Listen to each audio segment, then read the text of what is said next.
বিশ্বাস করেন ভাই, একটা সত্যি কথা বলতেছি। মানে বাংলাদেশের নিউজ ফিড যদি আপনি সকালবেলা খুলেন, আপনার মনটা যত ভালো থাকুক আপনার খারাপ হয়ে যাবে।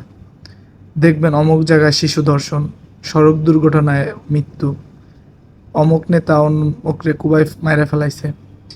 মানে কি যে একটা পরিস্থিতি দেশের। আমার মতে সবার জন্য একটা সাজেশন ভাই, যদি আপনার খুব বেশি টাকা থাকে আপনি দেশ ছেড়ে দেন। বুঝছেন, দেশের মায়া ত্যাগ করেন। আপনার এখানে জীবনের কোনো নিরাপত্তা নেই। মানে আমাদের দেশটা যে আস্তে আস্তে কি হয়ে যাচ্ছে। আপনি একটা খ্রিস্টান দেশে যাবেন, দেখবেন এর থেকে আপনি অনেক ভালো নিরাপত্তায় থাকবেন।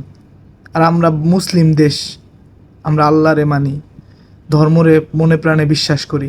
আমাদের দেশের পরিস্থিতি দেখছেন, মানে ভেবেই খুব খারাপ লাগে যে কি যে পরিস্থিতি বর্তমান চলতেছে দেশে।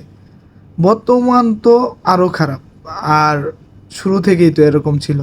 এজন্যই বলি, যদি আপনার খুব বেশি টাকা থাকে, যদি আপনার অ্যাবিলিটি থাকে, আপনার ফ্যামিলি, আপনার ভবিষ্যতের জন্য দেশ ছাড়া সবচেয়ে উত্তম।